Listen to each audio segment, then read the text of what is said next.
Hello, movie fans, and welcome to Real Movie Talk. This is the show where we talk everything films and the industry that surrounds them. I am your host, Declan, and with me, as always, is Ben. Welcome to the podcast for this week. And in this week's episode, we're going to be going through all of this week's news, and we're also going to be reviewing Halloween 2018 and also Bohemian Rhapsody. But before we get to those reviews, we're going to dive into the news. So, first off, there was quite a lot of Marvel news released this week coming out of the MCU, as Kevin Feige's been doing some talking, and we've actually got quite a bit of information from him regarding some things that could be happening, or most likely are happening, in the upcoming future for Phase 4 and things like that. But before we get to his comments, Frank Grillo, who you may know from a variety of films and also for playing Crossbones in the MCU in The Winter Soldier and Civil War, he has confirmed that he's actually returning in Avengers 4 in flashbacks. Now, I don't really. I mean, obviously this is quite interesting. If he would have said he's just returning, I would have been confused. Obviously, the flashbacks does add some clarity, but to what kind of extent do you think this is going to fit into the film? Um, I don't think it's anything major because that's the only reason why he would say that he's coming back. Because like Marvel's pretty tight with the information and what the actors can tell people. So I feel like it's going to be like a scene in the film because we know, like, spoiler alert, Loki is coming back in the past. They're visiting their old selves. So I think this role that he's playing is relatively small. It doesn't really get me like any more excited because I'm kind of expecting flashbacks from what I've heard already. So, I'm excited to see the film, of course, but like, yeah, I sort of was expecting something like this, basically. Do you think this is maybe confirming that Captain America might be biting the bullet? I mean, we kind of spoke about this last week with Chris Evans' tweet, but if Cap is going to die, there could be a scene where it's kind of flashbacking throughout all of his time in the MCU. Could this be tied into that? Do you think? Could be. Yeah, it's probably something to do with Cap anyway, because the other flashback scenes we've seen aren't actually like when we've seen this character before, so perhaps it's probably something more Captain America orientated. So it could be that. I don't know, but yeah. Yeah, it's quite interesting. I didn't really expect him to return, to be honest, just because his character. I mean, I thought he was kind of cool because, like, in the Winter Soldier, he was quite interesting, and then obviously the whole Shield thing, and then when he returned in Civil War as Crossbones was because when we actually found out that Crossbones was in Civil War, I got really excited about it. Even though it didn't quite play out the exact same ways it did in the comics, I still thought it was a pretty cool inclusion. But yeah, I mean, I'm happy to see Frank Grillo return, and if it's in a flashback, it probably won't be anything too meaningful. Um, Now, going into what Kevin Feige's been talking about, he has said that we will be receiving the Avengers 4 first trailer before the end of the year. Now, I mean, this isn't necessarily news because we all kind of predicted this is when it's going to come out because the Infinity War trailer came out in late November of 2017. So, you know, judging by that, we kind of knew we were going to get the trailer over the next 2 months or so. I reckon it'll be next month. I think we will get it, which, thinking about it now, that's really exciting. Yeah, I'm excited. Yeah, I wasn't really surprised with, like you said, the date, but I think it will probably be around the same time as it was last year. Yeah. So I don't think there's any big surprises, but it's good to hear the confirmation, though. Yeah, I mean, I'm so beyond excited for this trailer, like, because I don't even know what they're gonna show. Like, this thing, we don't even know what Avengers 4 is really. Like, we have hints from set photos and things like, potential time travel and things like that, but we really have no idea what this movie is. So it's just, I don't even know what this trailer is gonna be, or how in depth it's gonna be, because I wonder how long the trailer will be as well. Because, like, I mean, the Infinity War trailers did a fantastic job of hiding so much from that film while giving you enough to really get you excited. So hopefully, Avengers 4 can do the same thing. Kevin Feige has also confirmed that Guardians of the Galaxy Volume 3 is officially on hold. We did get some sort of teasers and leaks regarding its start date and things like that being pushed back to 2021, but it is officially on hold. So obviously, I assume this is going to be while they try and find whoever the director is. Obviously, we know they're kind of looking at directors now, a variety of different directors. So this is kind of expected, I suppose. Yeah, it's definitely expected, and again, nothing too newsworthy. I thought it was like bound to happen with everything going on, and they said that they said that they were putting like the whole cast and crew, like give them a notice that they can do other projects for a while, but they'll call them back. So I kind of assumed that it was on hold already, but I guess the confirmation confirms it. But yeah, no big surprises. Yeah, because Again, hasn't I think Chris Pratt signed on to something recently, like this week. I'm pretty sure I've seen him. I don't remember what it was off the top of my head, but I seem to remember him signing on for something. So yeah, clearly the other actors are kind of moving around. Now we have got a couple of potential dates for some of the upcoming Marvel movies. So the Eternals, which was confirmed a while ago, which I believe is being directed by I can't remember now. I was going to say Please out. Kath. Yeah. I was going to say Kathy Yan, but that's Birds of Prey. Um, but the Eternals is looking to get a release date of November 6th, 2020, and then as well, Black Widow is going for May 1st, 2020. Now, this is exciting. These are kind of like we're kind of getting our first Phase 4 films. Obviously, we knew that Spider-Man: Far From Home coming out next year is the first film in Phase 4 that's going to tackle the direct fallout from Avengers 4, and then we knew Guardians 3 was in there, but like I said, that's just been put on hold. So the next sort of movies we can expect in Phase 4 after Spider-Man 2 is Black Widow and then the Eternals. Now, what do you think of these dates? Because I kind of feel like maybe they should be swapped over. Um,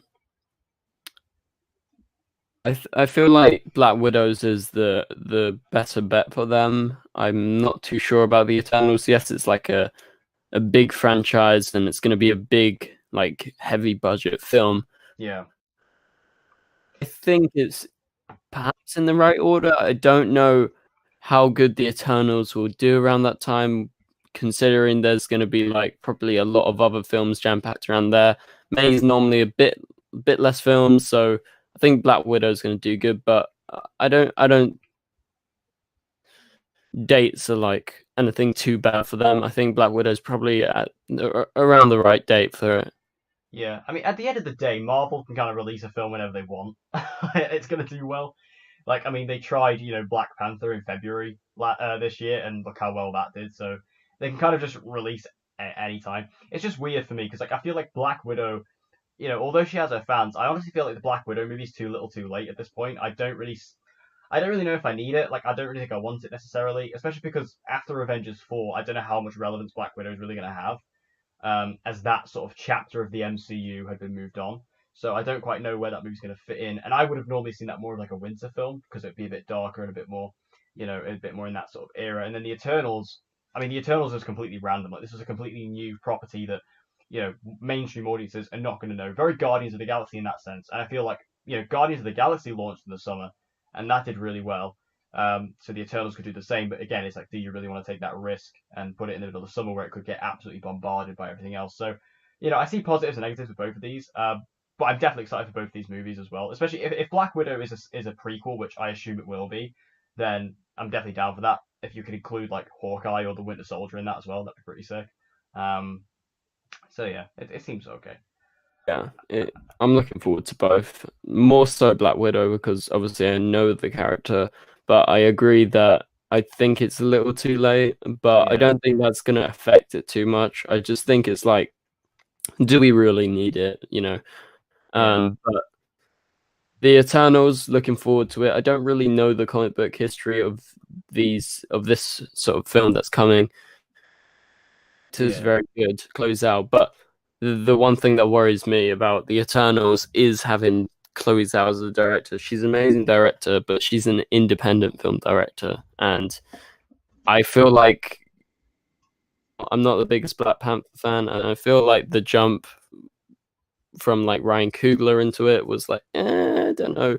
I think he's a great director. Same thing with Chloe, but it's just like the massive jump from a super low budget, like on like a million film to it's a big gap, and it's yeah. I don't know. It worries me a bit, but on the director because I'm saying they're great directors. Yeah, it can be difficult going from like such a small independent background to to a big summer blockbuster, or in this case, winter blockbuster. But yeah, I mean, Close Out seems to be pretty fantastic. So we'll have to see how she handles it. I mean, James Gunn was pretty independent when he first came on. He had Yeah, that's his hands in a couple of different projects, but Guardians of the Galaxy was definitely his biggest thing yet. yeah, Um, that's true. and even like Taika Waititi, he was pretty independent as well before he got Thor Ragnarok. So we'll just have to see how she takes to it. Now, there has been, Black Widow is finally getting her movie. The other Avenger who never really got a movie was Hawkeye.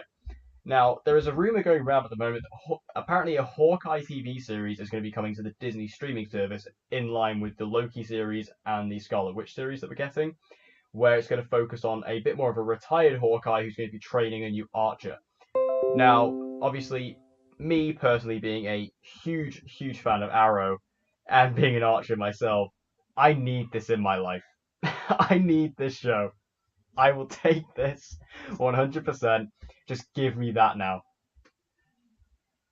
Um, I'm in TV overload, so I think I would prefer a film. I really like Hawkeye, but he doesn't intrigue me as much as other characters. But yes, I love Arrow, I love Archers and whatever. But I'm not like super excited when I saw this. I was like, okay, I will watch this, but I'm not like ultra excited. Yeah, I mean, I realize I'm a lot more. I mean, I've always been a huge fan of Hawkeye. Like, even back in the first Avengers, I always thought Hawkeye was really cool. I've always had a thing for archers. I don't know what it is. Like, even growing up, I've always had like a thing for archers. I always just think archers are really cool. That's probably why I, love arrows so much. But it's just, the idea of an older Hawkeye kind of training a new archer, I think is just a really cool idea for a show, especially because me as an archer myself, that really intrigues me. So I definitely want this, and I apologize for the screaming baby in the background. I really want this show. Now, sticking with the idea of Hawkeye, Catherine Langsford, who you may know from the TV show 13 Reasons Why, she was also in the fantastic film Love, Simon this year. She has also been cast in Avengers 4 in a mysterious role. Now, people have speculated that she could be playing the sort of pseudo female version of Hawkeye from the comics.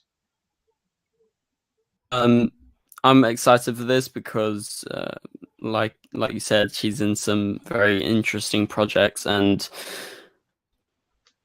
to playing a female version of Hawkeye, I don't know if I lean towards it.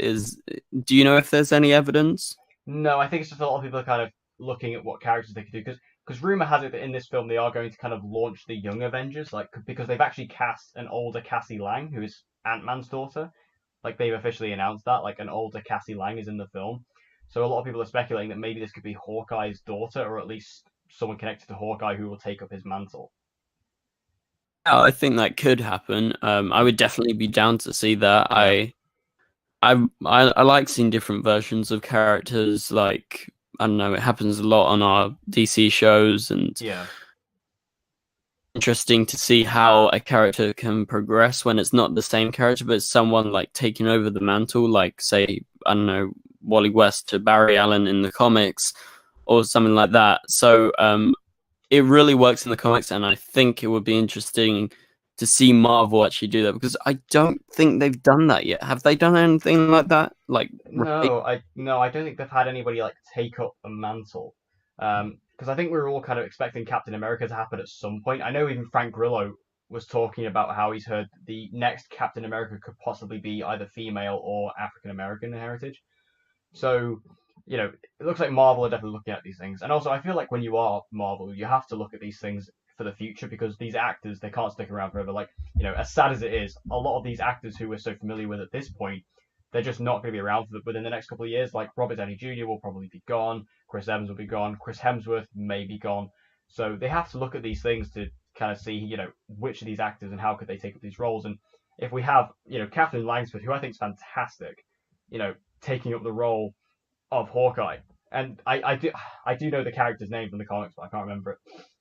But she's a really cool character, and so to see her take up that, I could definitely see it. Like I think Boss Logic did some art for it, and it looks amazing. So I would definitely take that.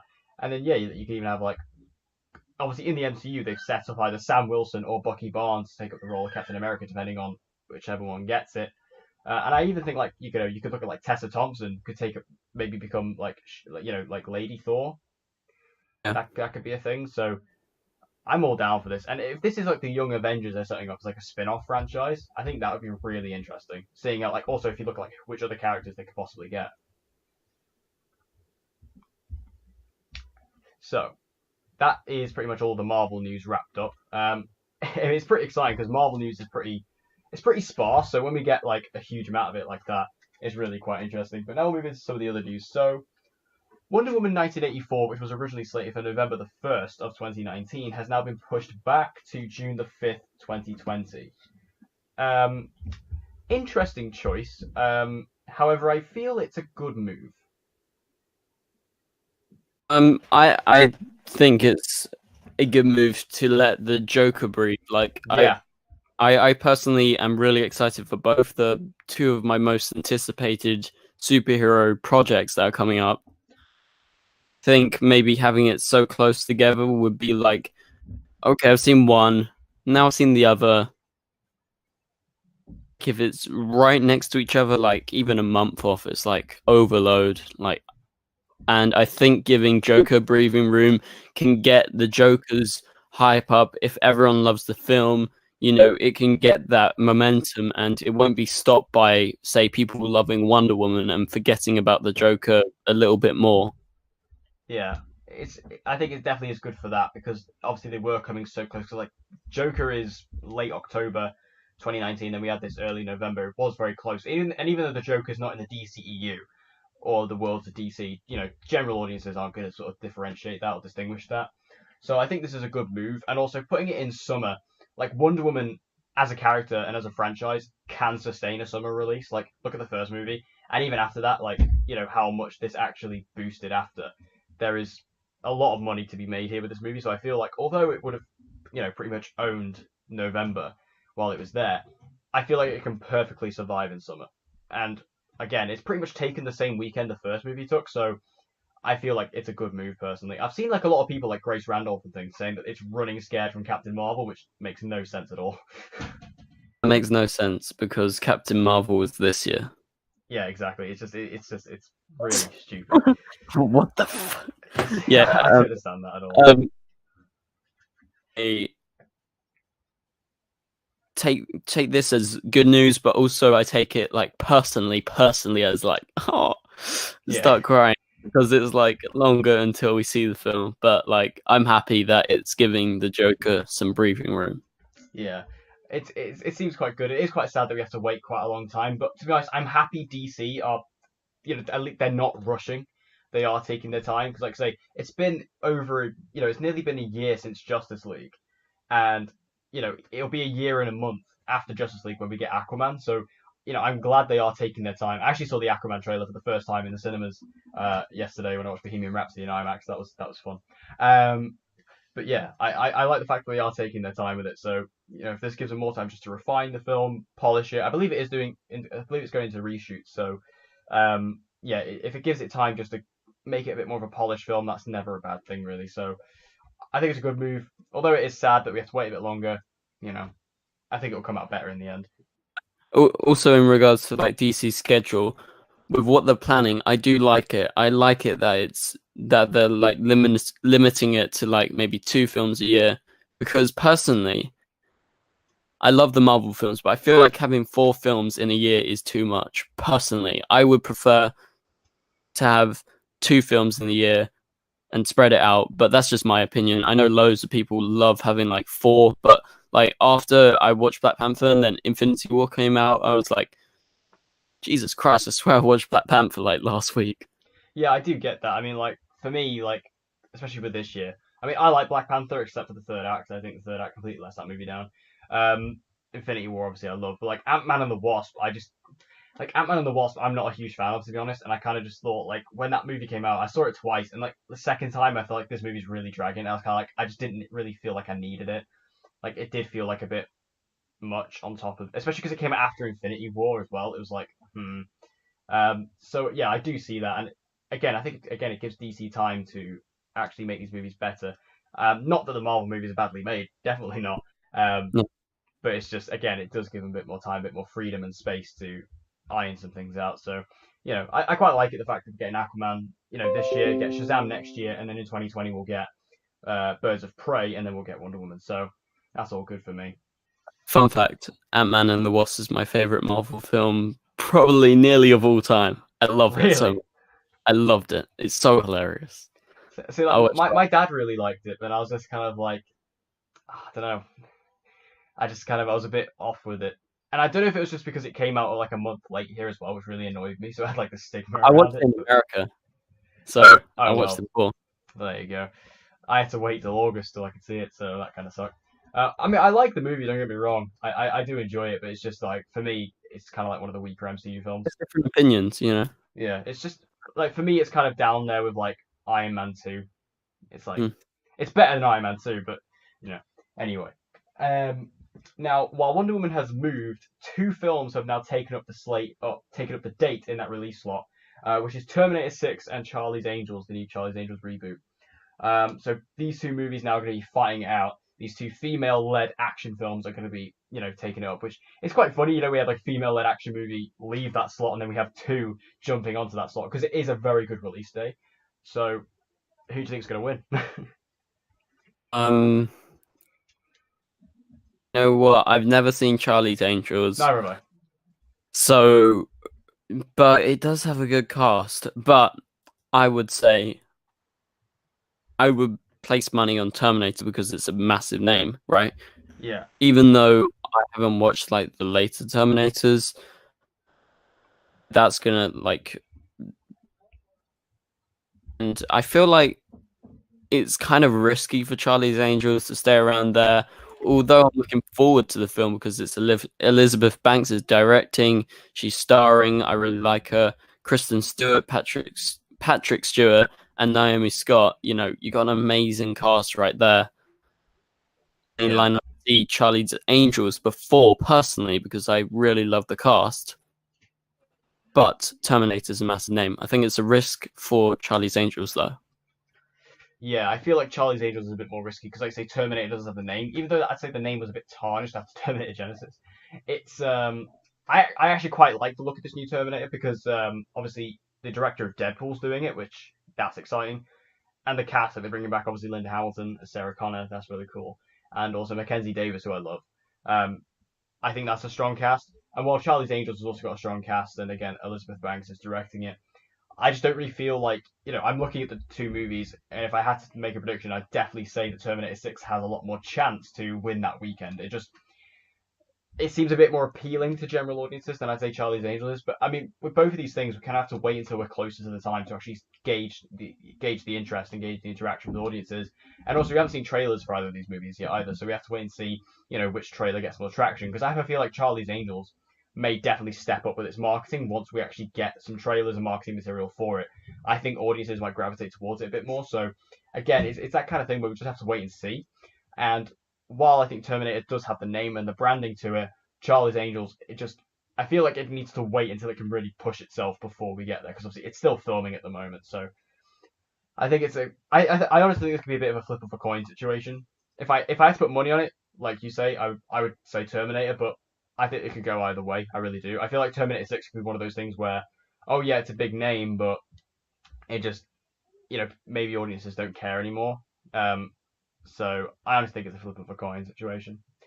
But we'll wait and see. Now, sticking with DC, I'm going to try and pronounce this correctly.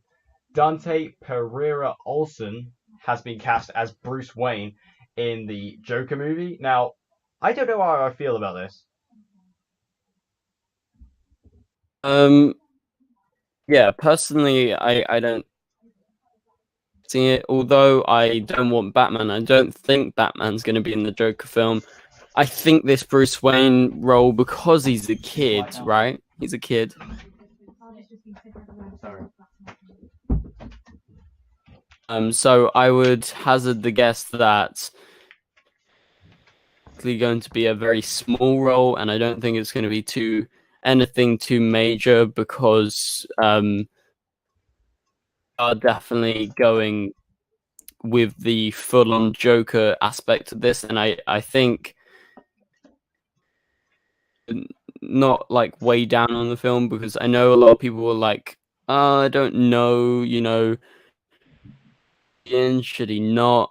I personally don't need Batman. I don't really need Bruce Wayne. So I was like, yep, sure, this is fine. But I think he's gonna have a small role. But yeah, what do you think? I feel a bit weird about it. Like, I feel like this does perfectly cement it as standalone. Like this is not connected to anything because obviously if Bruce Wayne's like under 10 years old, which the actor is, then obviously this is not going to be Batman in any way, shape, or form. Um, which I was a little worried about. I was because what I really want this movie to be, because I'm so excited about this film. Like I'm more excited about this movie than any other DC movie, probably any more other superhero movie sort of coming up, except for maybe Avengers 4. I just think it sounds so unique and so fun and so standalone, just to make it so Joker centric. And I don't give a shit if this movie just completely ignores everything. Give him a backstory, give him a name. I don't care. This is a complete standalone project. So the fact that Bruce Wayne's in there, it just, the fact that it hinting towards it, it's a bit strange for me, especially because obviously Batman and Joker are typically around a similar age from what you can, from what you can gather from the comics. They're kind of like a similar age range. So it's confusing to me that they're doing that, and also because obviously Thomas Wayne's in this movie as well, which Thomas Wayne doesn't bother me as much, but it's just a bit of a thing that I have to get my head around. I'm sure this role will just simply be a cameo, so it won't be anything too big, and I'm probably kind of thinking about it too much, but I don't know. I just feel a bit odd about it. But regardless of what I think about that, I'm still super hyped for this movie. Like I'm so excited. I was so excited about it in idea, in concept, and seeing the set photos and the set videos. Oh, this sounds fantastic to me. So I don't even Yeah, care, to be honest. yeah, agreed. Thing that excites me with this casting with Dante playing a younger Bruce Wayne is that they've actually worked together before, Joaquin Phoenix and him. Oh yeah, He he was played in the one of younger. my Oh yeah, he was in You Were Never Really Here. Oh was yeah. um he's in one of my favorite films this year. And Joaquin Phoenix is just outstanding, and I like that they've gone for that already established relationship, even if it's going to be a small role, maybe like the Joker when he's not the Joker's gonna like meet him and be like have some sort of like little chat with him, and Yeah. maybe that will go on to influence something later in Bruce's life. But I don't think it's gonna be anything major. I just like that he has that connection already with him. Maybe he gets hired for Bruce Wayne's birthday party as a clown. Um. So James DeMonaco, who is the creator of the Purge franchise, he was actually discussing about this movie and this franchise ending. He's saying he has a brilliant idea on how to end it, and he says if we did this film, this final like fifth Purge movie, it would be the perfect way to end it, and it would kind of end it in a really good and strong way. Now, I'm kind of confused by this because I kind of thought the Purge franchise had ended because we had the Purge trilogy, which ended with election year, and at the end of election year, the Purge got abolished by this new president, and then we got the first Purge this year, which can I just say I actually really like. Um, but the fact, and then we've got the Purge TV series currently running as well. So I was kind of thinking, maybe the Purge movies were going to lie off for a while, but it seems like James DeMonaco really wants to end it with this one. Now, what confuses me here is I don't understand what timeline this movie is going to take place in because it can't take place any further than election year because the Purge doesn't exist anymore. So would you continue the prequel trilogy, but then it wouldn't feel like an end? So I don't quite know where this is going to go. A fun fact: I've never watched a Purge movie. Oh, really? I love the concept of it. I The just concept's haven't. amazing. Yeah. Yeah, I just haven't had any need to watch any of the films. Actually, I'm just looking right now. There's a screening of the first Purge. Maybe I should try and catch that. Yeah. I love the concept, but I've never seen the film, so I don't know how it's going to end. I've seen it in Rick and Morty, which was great. That yeah, you take this one. The Purge is actually a bit of a guilty pleasure of mine. Um, they're not great films, although I will say I think the first Purge, the one that came out this year, is actually quite underrated. I actually really like that movie. It actually comes out tomorrow on Blu-ray, so I'm going to pick that up and I'm going to watch it again. I really like that movie, but so for me, I'm quite happy to take it as the Purge movie. I'll take it. It just confuses me as to where this movie's going to take place. Because I wouldn't mind them carrying on the prequel thing because, like I say, I think the first Purge was a good start to that sort of idea if they wanted to do that. But then if they're going to continue it after election year, what kind of excuse are they going to have to use in order to have the Purge come back? Because again, it was abolished, so I don't understand what they're going to do. And in regards to the TV series, like instead of doing a film, maybe they just keep that going because the Purge TV series is okay. I've been quite negative about it on Twitter, but I actually watched episode 8 yesterday and actually really enjoyed that episode. There's only two more episodes to go, and it's all right. It's just it doesn't really have any compelling characters really, but it's all right. So for me personally, I will very quickly take a new Purge movie. Just you need to convince me on the characters and the concept and how you're going to actually end it and where it fits into the overall Purge timeline. I heard like a really cool idea that maybe they could do a story where one of the characters is a police officer and how he's having to deal with the purge, given the fact that he can't do anything, and would he actually commit any crimes? Um, which I love that idea. They wanted to do that, but yeah, I don't know. I'll definitely take another purge movie, but I need some convincing on kind of its realism in a sense. So yeah. Now this is something I know you were very excited to talk about. We are getting a reunion of Martin Scorsese and Leonardo DiCaprio in an upcoming film called Killers of the Flower Moon. Now, obviously, Scorsese and DiCaprio worked together on The Wolf of Wall Street, which is an absolutely balls to the wall, incredible film. But now they're reteaming once again. This excites me so much. I love the films together. Obviously, Wall Street. But my favorite with them is Shutter Island. I just love Shutter Island so much, I've and never actually seen that. also, yeah, it's incredible. The And trailer proper freaked me out as a kid. The Departed, they had The Aviator. I haven't actually watched The Aviator, but Martin Scorsese is one of my favorite directors. Leonardo DiCaprio is an outstanding actor.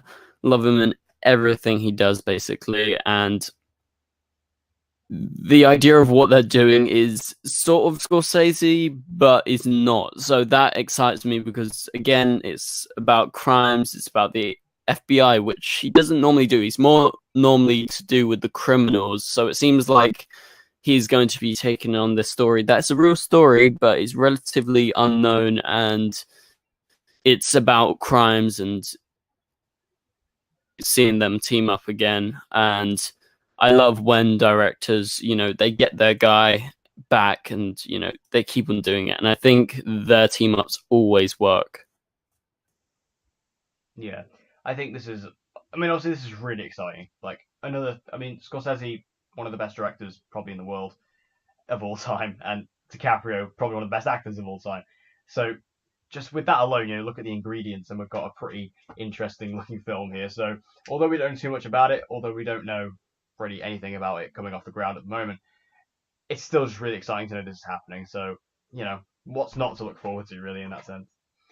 Um, Now I feel like this next film we talk about this pretty much. I think we spoke about this movie every single week since we started this podcast, and that is Ryan Johnson's Knives Out, as we now have another new cast member in the form of Jamie Lee Curtis. Now, obviously, Jamie Lee Curtis is very, very relevant at the moment, coming off of Halloween, which we'll get to later. But this is such great casting, I think. Yeah, man. I love her, especially in Halloween, obviously. But this cast that Ryan Johnson is building up is just incredible. Like week by week, we get all these different new castings of these top A-list, B-list actors, bring them all together in a murder mystery with Ryan Johnson directing. Count me in. Yeah, I mean, Jamie Lee Curtis is such a cool actress, and especially like, I mean, I've been loving her on social media recently. Especially like kind of seeing her come into this movie is really exciting because I mean we say this every week, but we're both so excited for this movie. So now we have another fantastic cast member on board alongside Chris Evans, Daniel Craig, and Ana de Armas. This movie just I will definitely take it. So this is really exciting news. The next piece of news is we are actually getting a remake of the classic '90s comedy Clueless. Now, I've never seen Clueless. The only kind of thing I had to it was that when I watched Batman and Robin, I knew that the girl that Alicia Silverstone was in it, and she played Batgirl in that movie. So have you ever seen Clueless? No, I've never seen it.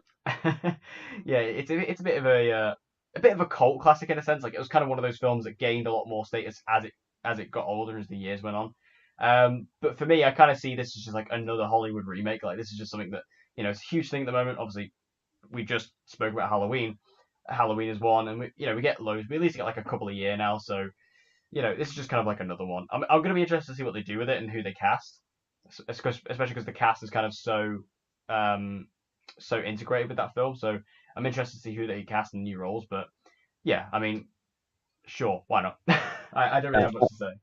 I'm excited for the remakes they're doing recently because I feel like they're seeing the other remakes of a lot of these other films and they're slowly starting to get it right. So, Yeah.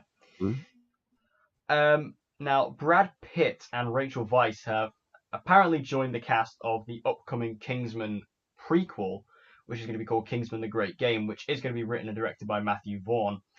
I mean, this is interesting. These are big names to get onto this film because with Kingsman: The Great Game, this is a prequel. That we've got Kingsman 3 coming out. There's a Kingsman TV series, and then there's this, which is going to be set in the 90s. Now, this definitely intrigues me. I'm a huge Kingsman fan. I'm just gonna say that up straight. I love Kingsman, especially the first movie. Like the first movie is absolutely brilliant in my opinion, and I quite like the second one as well. So for me, I will take anything Kingsman, especially if Matthew Vaughn is involved. If Matthew Vaughn wasn't involved, I'd be a bit more shaky on it. But for me, this movie sounds great, and bringing these two huge talents on top of it. Brad Pitt, endless filmography. Rachel Weisz, similar thing. Obviously, she's just coming off of The Favorite. There's so much like gravitas being added to this movie with these two names alone. Wow, this really excites me. So I'm a fan of the Kingsman. I don't enjoy it as much as a lot of people. I really enjoy it, but it's not like my favorite action film ever. I really admire the films with Matthew Vaughn's direction. I didn't really enjoy number two as much as number one. I thought number one was quite a lot better. Yeah, I mean, But I the definitely understand. Like a lot of people do say that. It's just for me, I just enjoyed Kingsman 2 for what it was. it's a fun film. But Kingsman, the original one, is a great film, and seeing that Rachel Weisz and also Brad Pitt are going on to this, just like, oh, that just boosts my excitement so much. I have just watched one of my favorite films this year, pun intended. Rachel Yeah, Weisz is incredible. She is definitely up for Oscars this year, so I'm majorly involved in any project she is going to be in. Also, Brad Pitt. Now he's filming currently the Tarantino new film. I love yeah, him in Inglourious Bastards, among many other films. What isn't to love? This film is shaping out to be, you know, having a really, really strong cast. So I'm looking forward to this. yeah. Just speaking from a pure fan perspective of the Kingsman franchise, I'll take this. And I'll take anything else for Kingsman. Like I'm really excited for Kingsman 3, how that's gonna because they have confirmed that's gonna like cap off this trilogy, and then this Kingsman TV series. Like especially because for me, I don't know what it is about Kingsman, but for me the first one is like really special to me, and I swear to God, the first time I watched Kingsman 1, which was like a year ago, 2 years ago, I literally as soon as I finished watching it, I rewinded it and watched it again straight away. I just I loved it so much. I thought it was such a blast, and even when every time I go to London now, I always go to the Kingsman shop just because I have to do it now. It's like a tradition, and I love all that. So I'm totally involved in this franchise. So I'll take anything Matthew Vaughn wants to throw at me with this. Now going into the realm of video game movies, which is always a bit of a risky topic. The Call of Duty movie, which I completely forgot was happening, is looking to start production in spring of 2019 and eyeing a 2020 or 2021 release date. I mean, okay, kind of came out of nowhere. Um, yeah, I don't know how to feel about this. Really love Call of Duty. It's one of my favorite games. So in the film, like, yeah, it's gonna just be like obviously they have stories behind the films. I would like for them to do a zombie film more than like a Call of Duty film. But we're getting Overlord. That's literally. Have you seen Overlord? That is Yeah, literally yeah, Call of Duty zombies. yeah, it looks good. But seeing that has a 2019 start, not a big surprise with them going ahead with it because Black Ops 3 is out now, so there's going to be a lot of every year. There's a lot of hype about Call of Duty, so I don't think the release date's like an issue. I think people will go see it. The 2021 release, I probably would 2020 because I don't think there's a need to wait that long. Like, excellent project. I think it's just, make a really entertaining action film that is reminiscent of the games, and you're solid. People are gonna enjoy it. I just don't know how much legs this movie's gonna have because I don't really feel like this is gonna feel like a Call of Duty movie. It's just gonna feel like any other military movie out there because how different can you really make it? Especially if it's gonna be its own unique story, which I have a feeling it will be. I don't think they're not gonna adapt like any stories from like Modern Warfare or Black Ops. Like I've played every Call of Duty game, and So, yeah, I've played. I'm a big fan of Call of Duty. I was a big gamer back in the day. I still play games now, but like I'm particularly enjoying Red Dead Redemption 2 at the moment. Um, but yeah, I've played pretty much every Call of Duty game all the way through. So I don't. It would make sense for them to adapt Modern Warfare if they were going to do it, but then would they have the talent to do it successfully is a different question. Video game movies are very, very shaky when it comes to actually being good. We usually get maybe one a year, and every time every time there's a new video game movie, I go into it like, oh, maybe this will be good, and then it's just like get let down every single time. To be fair, Tomb Raider, which came out this year, wasn't half bad, but it wasn't perfect. So for me, yeah, I think this movie completely depends on what they do with it, the story, and who they cast. Because if this film has like no good big names, this movie's just gonna get lost. I think. I don't care how big your name brand is. I think that movie's gonna just completely hit the fan if you don't get anyone at least slightly recognizable. yeah. In regards to video game films, to be honest, I haven't seen that many, but I really actually loved Tomb Raider. I thought Tomb Raider was so entertaining. I thought Alicia Vikander was great. Um, so I'm excited. I just hope they get at least one name, and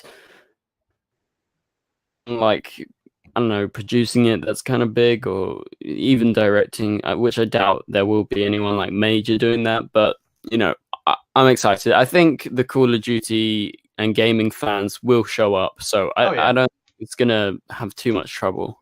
I mean the Call of Duty franchise is one of the most bankable in the in the entertainment industry. Like many times Call of Duty has become the most like the fastest selling entertainment product. Modern Warfare 3 did it, Black Ops 2 did it. I'm pretty sure Call of Duty hit it pretty much every single time until GTA 5 came out, and then it kind of never managed to catch up with that. And Red Dead may even take that now. But yeah, I think Call of Duty, the fans will come out for it. Fans will most certainly watch it. I just don't know how much interest this is going to have in the general audience. Luckily, Call of Duty is one of the most played video games. Like even general people who aren't even gamers, everyone's heard of Call of Duty. So I think this movie financially will do better than most. But quality is a different issue. So we'll just have to wait and see. I don't know how I feel about it. I don't know if I want it. Also, we like in terms of other video game movies on the horizon. We know there's an Uncharted movie coming out, which Uncharted is my favorite video game ever.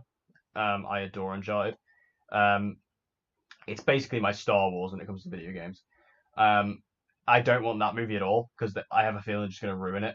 But you know, whether this movie has a place, I don't know. It's a weird one. And apparently, I remember reading a while back. Apparently, they're setting up like a Call of Duty cinematic universe. I don't know what that's about.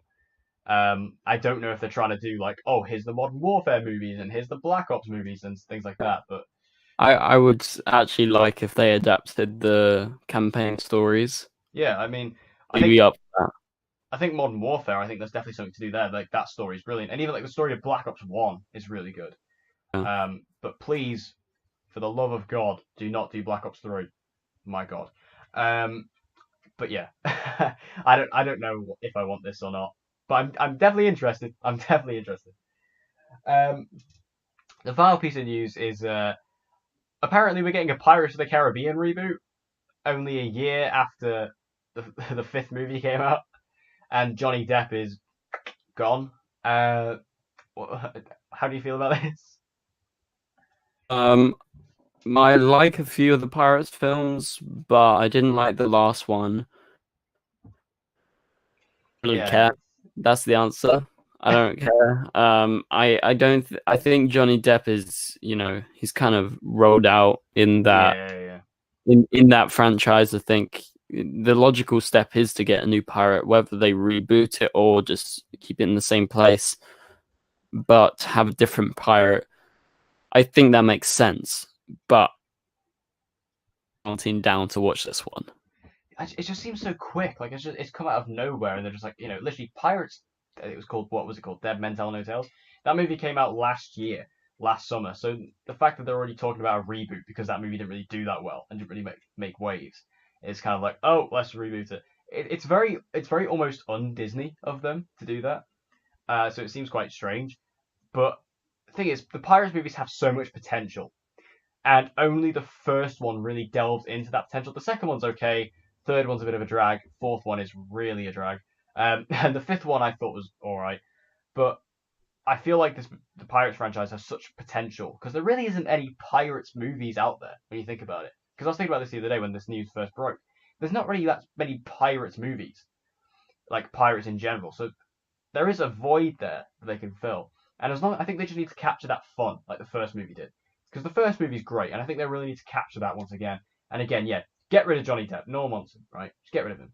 Get a completely fresh cast and go from there. Because I feel like they need to really kind of focus on that. What they should do, going back to video games, they should look at Assassin's Creed 4 Black Flag and get that. Just do that. Even cast Matt Ryan in the lead role if you want to. Just do that, and I think you'll be fine.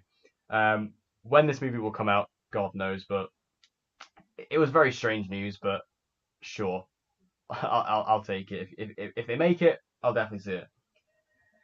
So that's all the news for this week. We're now going to move into a review. So I'm going to hand it over to Ben as he's now going to discuss the 2018 reboot of Halloween. I haven't seen it, so off you go. Yeah, so Halloween, the new sequel, erases the other sequels after the original one. I love the original one. I think it's definitely up there with my favorite horror films of all time. Jamie Lee Curtis returns as Laurie, and she is really, really great, and she holds up her performance. It's a new version of Laurie if you erase all the other films, and at first I was like, I don't know, but then it makes sense in the story with how the post-traumatic stress of how the attacks in her past when she was a teenager would affect her when she's growing up, because she knows Michael Myers is still alive. And so that really works as it goes on. It's just at first it was a little hard for me to get into that, but it really does work by the end. And it's backed by John Carpenter's score, and it just really feels that tension in the room, and it really contributes to that identity of who Michael Myers is. And I really enjoyed this film. I think it's one of my favorite films of the year. It's definitely top 15 of the year.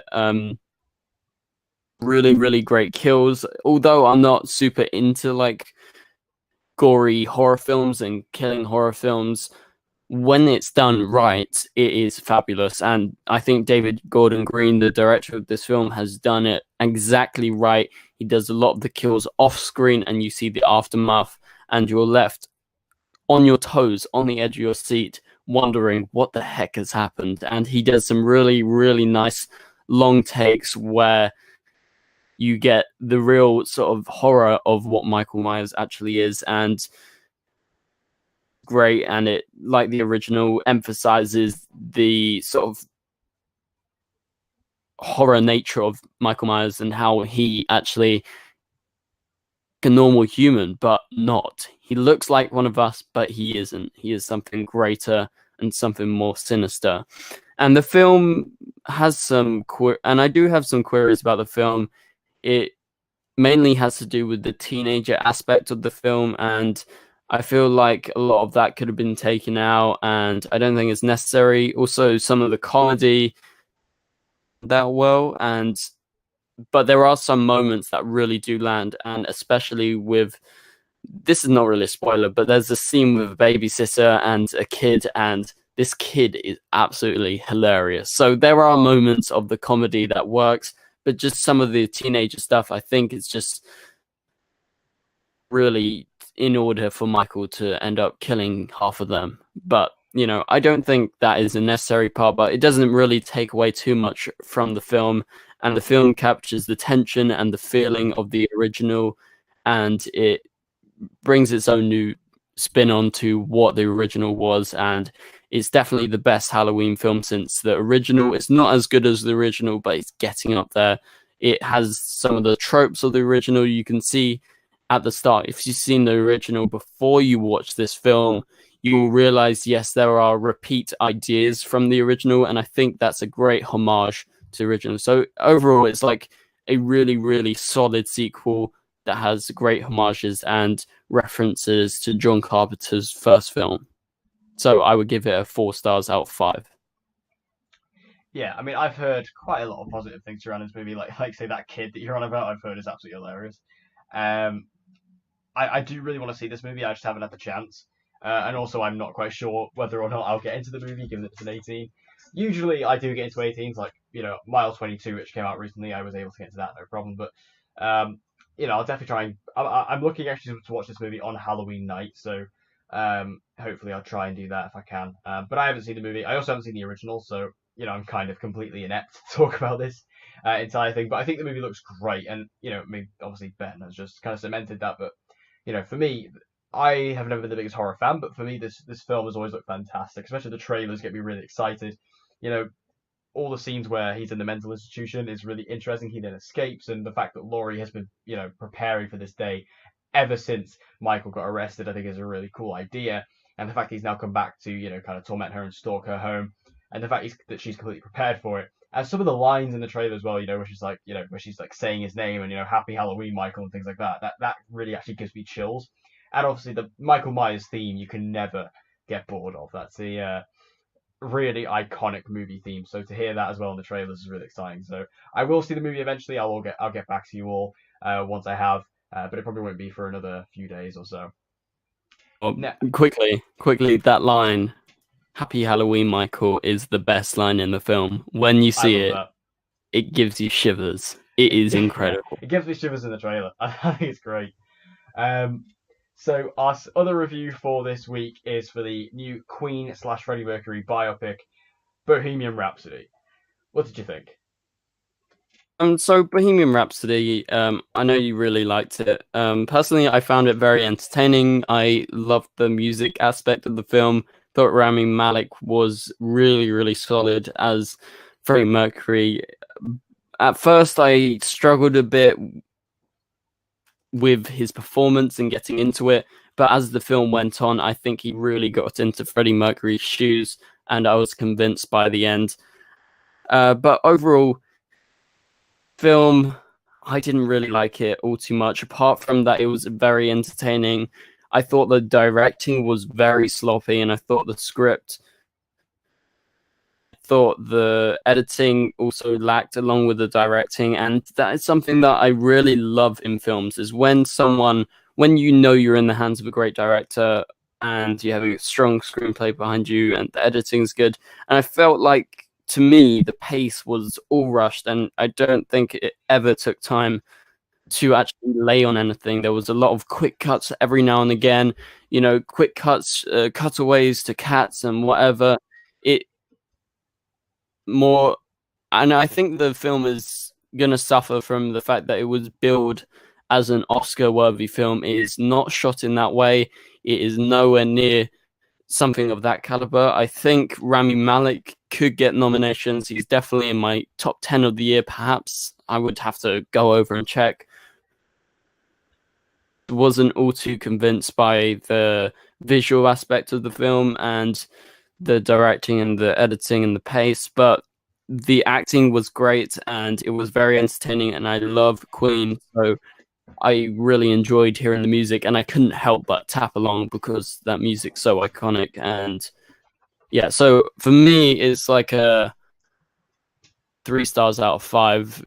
I enjoyed it. It's entertaining. It's sort of like a Venom situation for me. I really enjoyed it. It just didn't really work at the same time for me.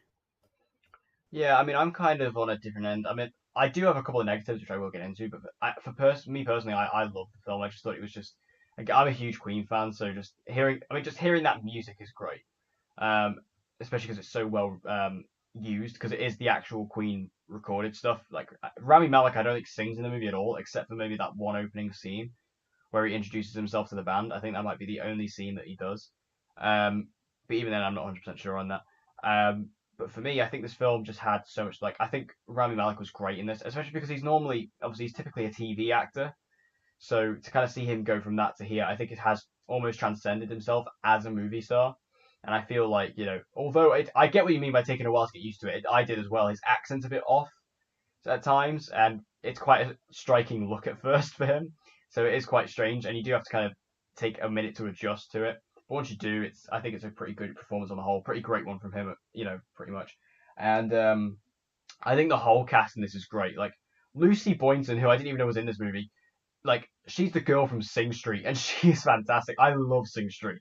That movie is incredible, and she's amazing in it. And I've been waiting to see her in something else. I didn't even realize she was in it until I looked up it after the movie because I was trying to say, oh, who was the girl who played Mary Austin? She was really good, and I realized it was the girl from Sing Street.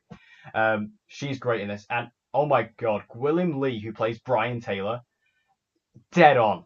Or Brian May, sorry. I always get their names mixed up. Brian May.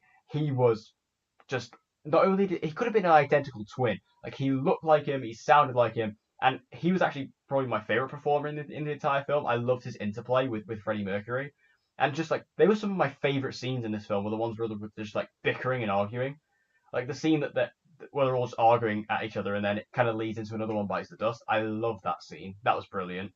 And also the scene where they're all arguing in the barn house where Roger nearly throws the coffee machine. Love that. All those like little more personal moments I loved, but you don't get a lot of those personal moments, and that's one of my biggest gripes of the film. The film doesn't go as deep as it should do. It doesn't have because, like you say, this film's kind of being posed as an Oscar contender, but it doesn't have the depth to really put it in that league. Like the movie doesn't delve into Freddie Mercury as much as it probably should do. While it does touch on his sexuality, it does touch on the AIDS situation. It never really goes into it. It never really shows the emotional aspect. It kind of just says, "Oh yeah, this is happening, and that happened, and then let's move on." It doesn't really, actually show the impact or the effects of it, which I found quite disappointing. Because, like I say, this is kind of posing itself as an Oscar film, and it's not quite in the same league because it is lacking that depth. And also, in regards to like the other band members, you hear about these wives and kids, but you don't really see them that much. So again, they're kind of lacking some humanity.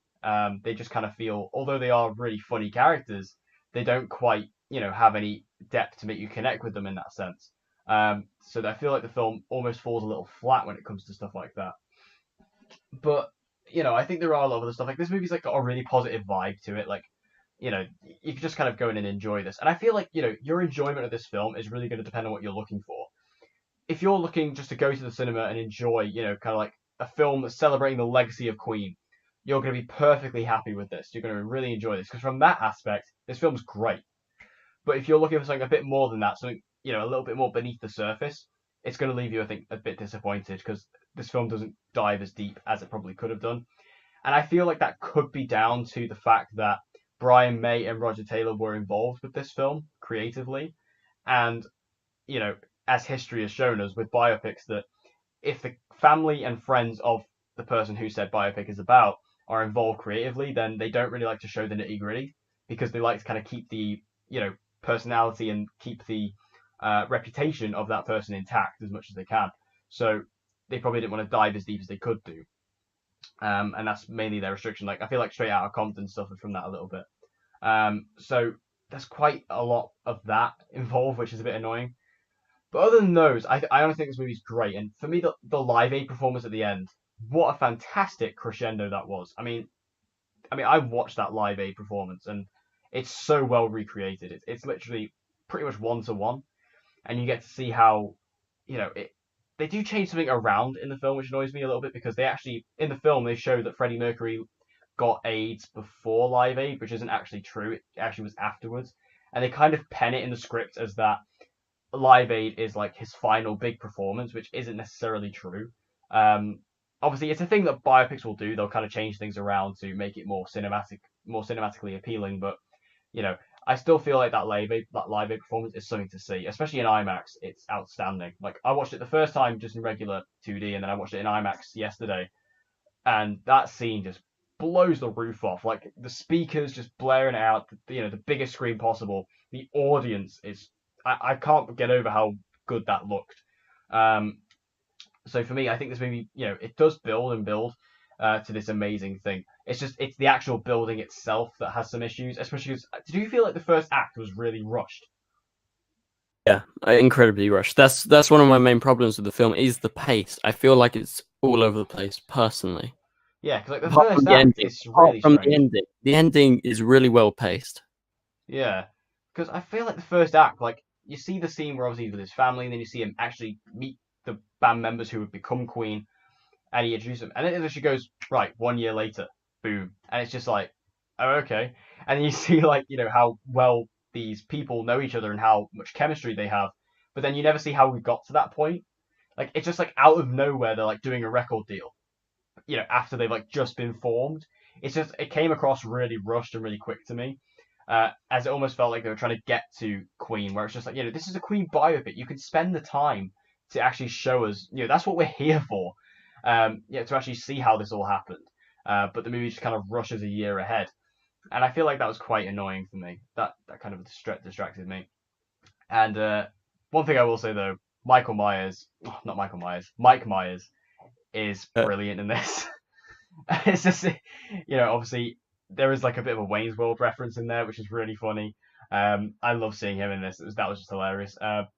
But what I really loved as well, just purely as a Queen fan, was seeing the creation of some of the songs, like seeing how Bohemian Rhapsody came about and how that wasn't well received at all, and then it obviously gained cult status as it went on, and like how Another One Bites the Dust came about, how We Will Rock You came about, just all these songs, seeing how they originated, how they went from like one simple idea, like potentially for like one music riff or one potential idea, and how it evolved into like a masterpiece of music eventually is really interesting if you're a Queen fan. So overall, I really enjoyed this movie. Although I do have some problems with it. Like I say, I think the first act is very, very rushed, and I feel like the movie lacks a lot of depth to actually give some emotional impact to some of the scenes and the characters. I still think this is a great film, and as I said earlier, depending on what you're looking for, will decide your opinion on this film. If you're looking for, if you're just looking for a fun time with Queen music, this is going to be perfect. But if you're looking for something a bit more, I think this is going to be underwhelming. yeah, yeah, true. But before we finish talking about Bohemian Rhapsody, can I give a shout out to Lucy Boynton? I Yes. saw her in a film recently called Apostle. Oh, really? Oh, is she in that? It's one of my favorite films of the year. It is fucking brutal, and she's really good in it. And also, she's in Murder on the Orient Express, which personally I love. That was last year's film, so I'm a big fan of her. Really enjoyed her in this film. To her next stuff. Yeah, I loved her in this. I mean, I love Sing Street, like, beyond comprehension. Like, that movie I think is so special, and she's amazing in it. So, I've just, like, I haven't actually seen I mean, I guess I have seen her in Murder or on the Orient Express, or I just didn't pick up on it, but to be fair, I only saw Sing Street, like, fairly recently, so I would have seen Murder on the Orient Express first. But yeah, seeing her in this, Apostle. so, so good. Watch Apostle. You have to Is that a Netflix movie? watch it. Is it a Netflix movie? Yeah, it is. It's Yeah, I have to look from it the up. director of The Raid. Yeah, is it out now? Yeah. I'll have to add it to my list. So that pretty much draws us to a close. So yeah, I mean, I think it was a pretty strong release week. In regards to next week, I know that I'm actually seeing The Hate You Give on Tuesday, so we can include that. And there's also a couple other things coming out as well. So we'll make sure we get around to those reviews as well. I'll also try. I think I probably would have seen Halloween by next week, so I'll give you an update on that as well. But thank you guys for listening to episode 5 of Real Movie Talk. If you guys did enjoy this episode, make sure you share it around with anybody else you think may enjoy it. And also give us a like, as it really helps us out. And with all that said, I've been Declan. I've been Ben. And we hope to see you guys again next week.